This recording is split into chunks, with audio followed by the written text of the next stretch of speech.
At an early age, many people give themselves a label, and then they carry this label for the rest of their lives, as if it were glued to their forehead, obvious to everyone they ever meet. This label influences their confidence and every decision they make. It determines how that person values themselves. It tells them what kind of a life they deserve. But once in a while someone breaks that wheel. They let go of who they were born as and become who they should be. I was born a loser. I was born into a very ordinary family, but I was cursed with a speech impediment and bad social skills. In my early teens I had developed bad acne, I had a permanent bed hair, I didn't know how to dress, and thanks to my awful social skills I barely had any friends, and even less confidence. For these reasons I had given myself the loser label years ago, and at best I saw an average life ahead of me.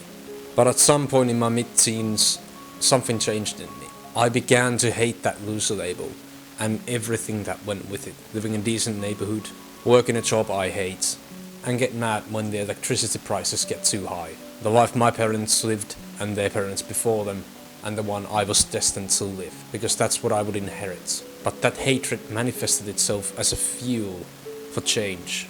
At the time I didn't know why I felt the need to change, or at least I didn't fully acknowledge it.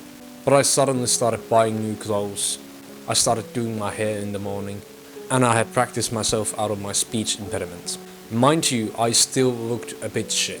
I still had acne, my hair was still bad, and I still didn't know how to dress. But most importantly, I had taken the first steps towards the goal that I'd learn later in life. At the time I didn't know what that goal was. I just had this unexplainable need for change. Fast forward to 5 years later, and I now see that goal that my younger self felt.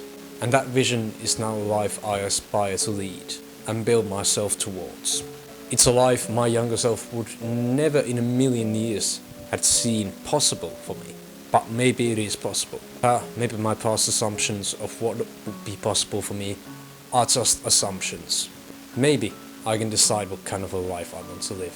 One thing that has been consistent in my life for many years is that I never stayed down or accepted my bad fate. All those times I've embarrassed myself, got rejected, or failed in other ways, I never gave up. I always tried again. I've wasted money and time chasing a goal that for a long time was unknown to me, but I still kept going, because I felt the need to chase that goal. A few weeks ago I faced yet another setback in my life, and naturally it made me a bit upset.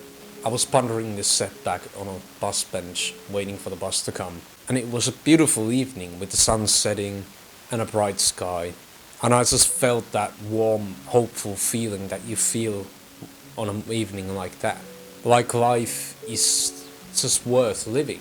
And in this moment of warmth and serenity, I remembered that my past has never been, nor will it ever be, evidence of my future. That I've been in that place so many times before, and I've always just bounced up. I believe we should all get to choose what kind of a life we want to lead, and that we should aim for it without fear of judgment or failure. My personal motto is that I don't want to live a life that I wouldn't want to live twice. I think it's great to have some underlying thought like that in your mind, because it aids you in your decision making, and it gives a direction towards a life you actually want to pursue.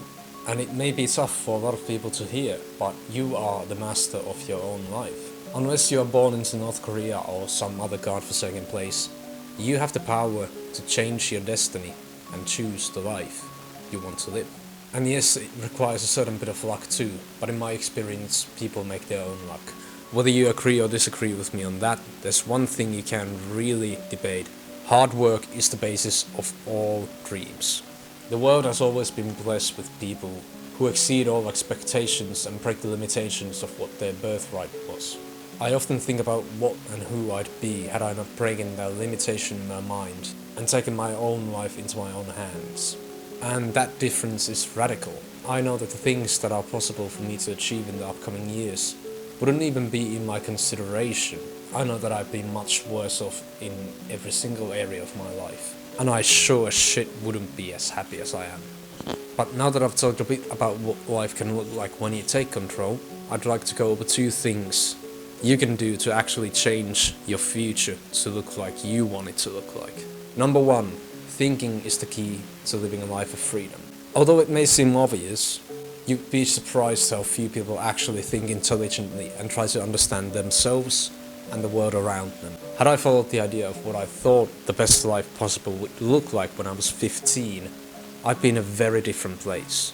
I didn't truly know what I wanted to achieve in life, and what kind of a life would truly make me feel fulfilled. I would have ended up chasing something that wouldn't actually feel like mine, and would have left me feeling empty and shallow. Spend time going on walks, and sitting in cafes watching people pass by. Admire the sun going down on a warm evening, and think about your life, the past, the present, and the future.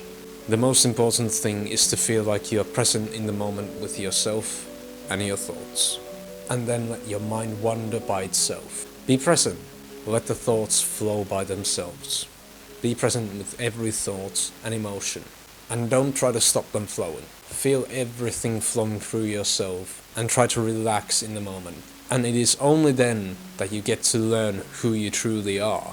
The base of us is hidden deep below the surface.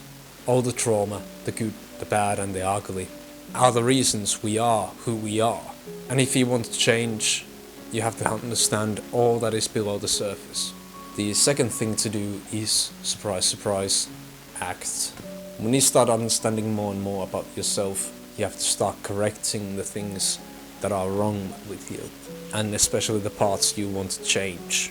If you don't like what you see in the mirror every morning, then you have to start working on it. Maybe you have underlying anger issues. You need to recognize that and start working on that quality. Try to improve it. Try working with a therapist, and be more mindful in the present, and journal about why you feel the way you feel. The point is that if you want change, you have to act. But it is also crucial to think first, do second. Because if you do it the other way around, you'll end up like many others, chasing something you didn't actually want at the time, but didn't understand any better. If you genuinely understand what you want in life, then you'll be wiser than 99% of the 1%. And I've seen this play out quite often. People start to glow up, but they skip the part where you need to find your inner self. So you start working on your appearance, but you dismiss everything else.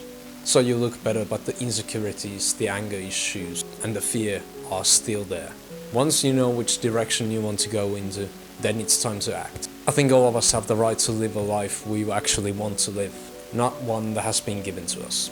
And while not everyone has the means to become Bill Gates, everyone has the means to live a meaningful and happy life that you wouldn't trade for the world.